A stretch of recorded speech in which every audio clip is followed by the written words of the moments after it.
911, what's your emergency? Yes, I need Decatur County 911. This is them. What's wrong, dear? 681 Swan Johnson Road. Somebody has my daughter. Someone in full camouflage got Holly. They grabbed her and took her into the woods. Please, get everybody out there. Holly, I love you so much. Please try to get home to us. Decatur County, Tennessee, with its rolling hills and vast stretches of woods, is a place where everyone knows each other. It's a rural community with just over 2,500 residents, where the pace of life is slow and the bonds between people are strong. Families have lived here for generations, and their roots run deep, intertwined with the history of the land itself. Among these families were the Bobos, a family deeply embedded in the community, known for their kindness, integrity, and unwavering faith. Holly Bobo, born to Karen and Dana Bobo, was the pride and joy of her family. Her older brother, Clint, 5 years her senior, was protective of his little sister, who was known for her bright smile and compassionate nature. Raised in a Christian household, Holly was deeply connected to her family. Her mother, Karen, was a teacher at Scotts Hill Elementary School, and the Bobo family was well regarded in the tight-knit community. Holly's cousin, country singer Whitney Duncan, often spoke of their close bond, further adding to Holly's presence in the community's collective heart. Holly's upbringing was typical of a small-town girl, grounded in the values of hard work, family, and faith. She attended church regularly with her family and was deeply involved in various community activities. Despite her initial shyness, Holly had a way of making those around her feel comfortable and cherished. Those who knew her beyond her reserved exterior discovered a lively and funny young woman who had a passion for life. Holly's life was on a promising trajectory. At 20 years old, she was pursuing her dream of becoming a nurse at the University of Tennessee. Her choice of career was no surprise to those who knew her. She had always been nurturing and empathetic, the type of person who would go out of her way to help others. Holly's dedication to her studies was evident, and she spent countless hours preparing for exams and assignments, often staying up late into the night. In her personal life, Holly was equally committed. She had been in a long-term relationship with Drew Scott, a local boy who was just as deeply rooted in the community as she was. Their relationship was serious. They talked about the future and what it would hold for them. Drew had given Holly a promise ring, a symbol of their intention to build a life together. They were the quintessential small-town couple, grounded in their shared values and love for each other. Holly's daily life was a reflection of her character. She balanced her studies with her responsibilities at home, helping her mother around the house and maintaining a close relationship with her brother, Clint. The Bobo family was tight-knit, and they often spent time together, whether it was attending church, having family dinners, or simply enjoying each other's company.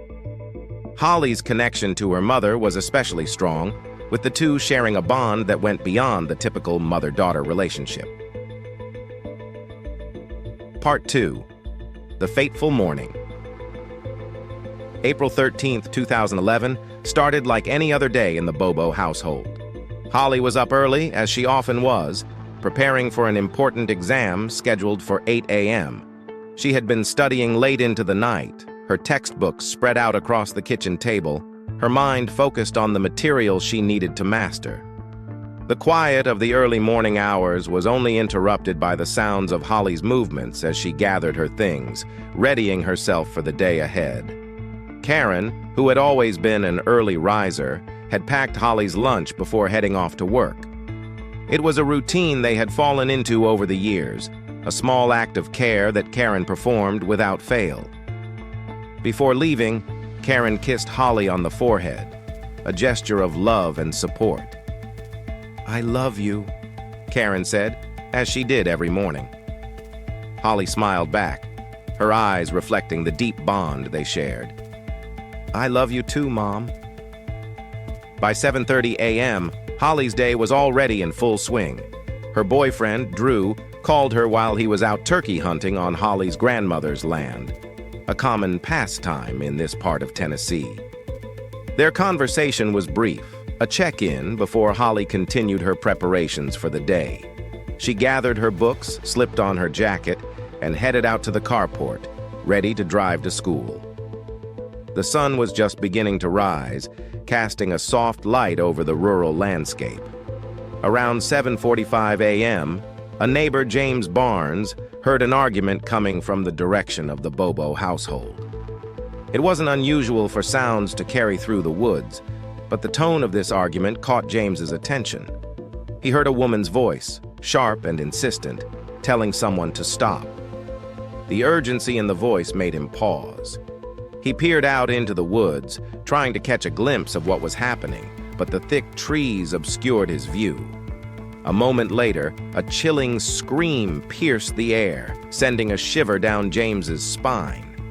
Alarmed, James called his mother as he drove to work, urging her to inform Karen about the disturbing noise.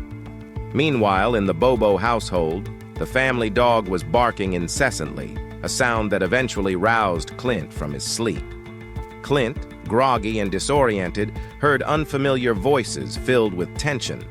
As he moved towards the window, he raised the blinds and saw two figures on the carport, kneeling near the garage in what appeared to be a heated exchange. His heart skipped a beat as he recognized one of the figures as his sister, Holly. The other person was a man, dressed in full camouflage. Clint's initial thought was that it was Drew, considering Drew had mentioned going turkey hunting the night before. The man's outfit seemed to confirm this assumption, and Clint hesitated, unsure of what he was witnessing. Confused and uncertain, Clint tried to call his mother to clarify what was happening. The call went unanswered, so he left a text message instead. He couldn't shake the feeling that something was wrong, but the familiarity of the situation, a man in camouflage with his sister, lulled him into a false sense of security. James's mother, following her son's instructions, relayed the disturbing details to Karen, who was at work. The moment she heard the description, Karen's heart sank. Something wasn't right. Panic gripped her as she frantically dialed home. When Clint answered, he seemed confused, asking questions about Holly's plans. "I don't know what made me say it. This instant panic came over me and I said, 'That's not Drew. Call all the neighbors.'" Karen's voice was filled with urgency as she pleaded with Clint to take action. Without waiting for a response, she hung up and immediately called 911. The operator tried to reassure her, but Karen's mind was racing. "I don't remember exactly what I said, but I remember they said it was Henderson County, and we live in Decatur County, so I think I fell on the floor at that point." She then called Clint again, the desperation in her voice growing. "Get a gun and shoot him," she instructed, her fear for her daughter's safety overwhelming her. Clint, still trying to make sense of the situation, asked his mother if she really wanted him to shoot Drew. But before he could get an answer, Karen had already hung up. Clint, now even more confused and alarmed, grabbed a gun and went to the back door. From there, he saw Holly and the man walking toward the woods. Holly wasn't being dragged. She was walking on her own, but something about the scene felt wrong. Responding to his mother's urgent plea, Clint stepped outside, his heart pounding in his chest. As Clint approached the carport, he noticed something that made his blood run cold. A puddle of blood near Holly's car. The sight of it sent a wave of terror through him. He immediately called 911, his voice trembling as he reported what he had seen. In his heart, he knew something terrible had happened, but he couldn't yet comprehend the full extent of it. Karen, now completely consumed by fear, left work and headed home, driven by a friend. By 8:10 a.m., law enforcement had arrived at the Bobo residence. The scene was chaotic, with officers from various agencies, including the Tennessee Bureau of Investigation, TBI, FBI, SWAT, and U.S. Marshals, swarming the property. The normally peaceful Bobo home was now the epicenter of a massive search operation, but to Karen and Dana, it felt like no one was in control. People were standing around, seemingly unsure of what steps to take next. Growing increasingly impatient, Dana urged the authorities to act swiftly. He feared that the person who had taken Holly knew her, knew their family, and might be trying to harm her. As investigators began to piece together the events of that morning, they confirmed that the bloodstain near the garage was Holly's. The realization that their daughter had been taken right from their home, from under their noses, was a devastating blow to the Bobo family. But even in the face of this horror, they refused to give up hope. Part 3. The Search for Holly. The abduction of Holly Bobo shook the community of Decatur County to its core. News of her disappearance spread rapidly, and soon the entire nation was gripped by the mystery of what had happened to the young nursing student. The Tennessee Bureau of Investigation, TBI, led the charge in the search for Holly, deploying hundreds of agents and officers to comb through the dense woods and rugged terrain surrounding the Bobo home. The search efforts were unprecedented in scale, with volunteers from across the region joining in the effort to find Holly. People who had never met her felt a connection to her story, a sense of duty to bring her home. The search was exhaustive and grueling, with law enforcement and volunteers battling against time and the elements. They scoured every inch of the surrounding area, searching for any sign of Holly. Despite their best efforts, days turned into weeks, and weeks into months, with no significant leads emerging. The lack of progress was frustrating for everyone involved, especially for Holly's family, who were living in a nightmare from which there seemed to be no escape. As the investigation dragged on, the Bobo family remained in the public eye, making emotional pleas for Holly's safe return. Dana and Karen Bobo appeared on national television, their faces etched with grief, but also with determination. They refused to believe that Holly was gone, holding on to the hope that she would be found alive. The community rallied around them, offering support in any way they could, whether it was through prayer vigils, fundraisers, or simply being there to listen. The pressure on law enforcement to solve the case was immense. The TBI received thousands of tips, each one promising but ultimately leading to dead ends. The search for Holly was one of the most extensive in Tennessee's history, but it was also one of the most challenging. The rugged terrain, combined with the sheer size of the area they had to cover, made the search a daunting task. Despite this, the TBI remained committed to finding Holly, never wavering in their resolve. As time passed, the investigation began to focus on a small group of individuals from the area, men with criminal records and reputations for violence. Among them were Zach Adams, Shane Austin, Jason Autry, and Dylan Adams, men who lived on the fringes of society, known to law enforcement for their involvement in drugs and other illicit activities. These men were part of a close-knit group, and their connections to each other made them persons of interest in the investigation. The first breakthrough in the case came in February 2014, nearly 3 years after Holly's disappearance, when Dylan Adams, under pressure from investigators, confessed to his involvement in the crime. His confession was chilling and detailed, implicating his brother, Zach Adams, as the ringleader.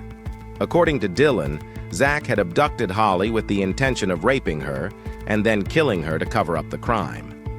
Dylan's confession set off a chain of events that would eventually lead to the arrests of Zach Adams, Jason Autry, and Shane Austin. Zach Adams, a man with a history of violence and drug abuse, quickly became the prime suspect in Holly's abduction and murder. He had been on the TBI's radar early in the investigation, but it wasn't until Dylan's confession that they had the evidence they needed to arrest him. Zach was known to be a dangerous man, someone who wouldn't hesitate to use violence to get what he wanted. His connection to Holly was unclear, but what was clear was that he had the capability and the willingness to commit such a heinous act. The arrests of Zach Adams and his associates brought a renewed sense of hope to the Bobo family and the community. For the first time in years, it seemed like there might be justice for Holly. But the road to that justice would be long and fraught with difficulties. Part 4. The Trial and the Search for Justice. As the trial of Zach Adams approached, the Bobo family braced themselves for what was to come. The trial would be a grueling process, dredging up painful memories and forcing them to relive the worst moments of their lives. But they were determined to see it through, to ensure that Holly's voice was heard, and that those responsible for her death were held accountable. The trial began in September 2017, more than 6 years after Holly's abduction. The courtroom was packed with spectators, many of whom had followed the case from the beginning. The prosecution laid out a damning case against Zach Adams, painting him as a cold-blooded killer who had abducted Holly, raped her, and then murdered her to cover up his crime. The evidence against him was overwhelming, including Dylan Adams's confession, which detailed the horrific events that had led to Holly's death. One of the most harrowing moments of the trial came when Jason Autry, a former friend of Zach Adams and a key witness for the prosecution, took the stand. Autry's testimony was chilling in its detail. He recounted how Zach had abducted Holly, driven her to a remote location, and then raped her. Autry described how he had been present when Zach and his brother Dylan decided to kill Holly, fearing that she would go to the police if they let her go. According to Autry, Zach shot Holly in the head and then disposed of her body in a rural area near the Tennessee River. The defense tried to undermine the credibility of the witnesses, particularly that of Dylan and Jason, both of whom had criminal records and histories of drug abuse.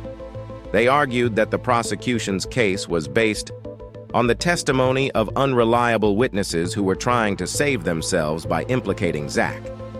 But the jury was not swayed. The evidence was too compelling, the testimony too damning. On September 22, 2017, the jury found Zach Adams guilty on all counts: first-degree murder, aggravated kidnapping, and aggravated rape. The verdict was a moment of vindication for Holly's family, who had waited so long for justice.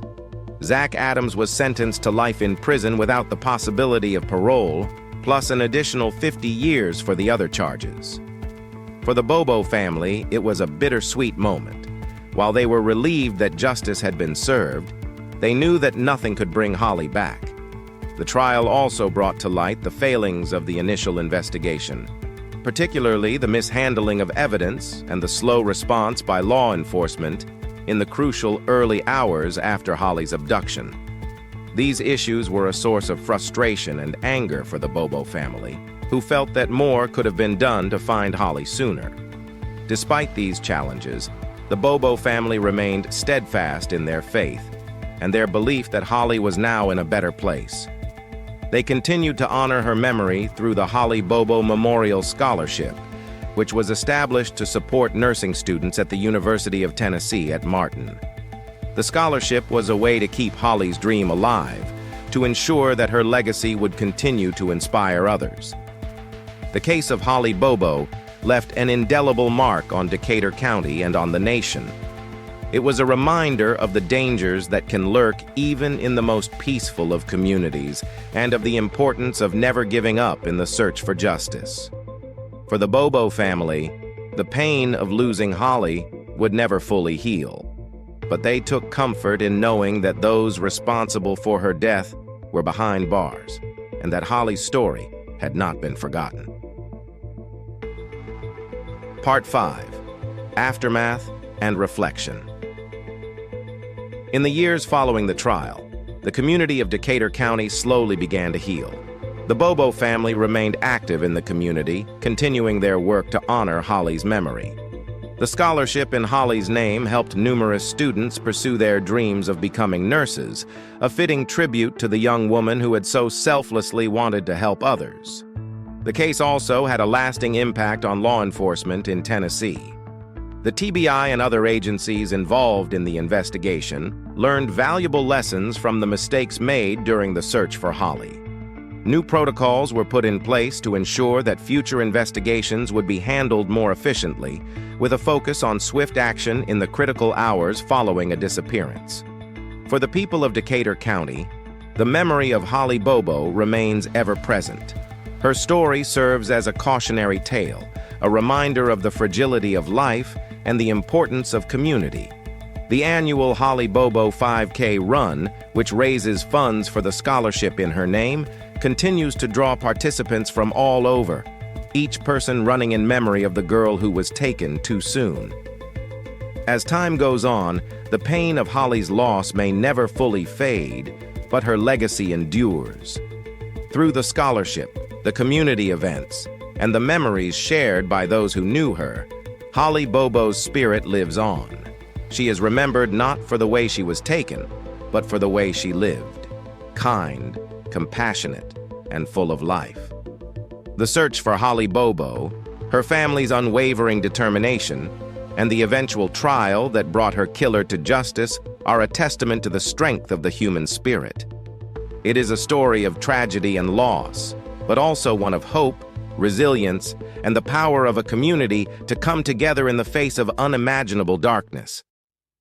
Thank you for watching, and if you like this story, please like or comment and subscribe to the channel.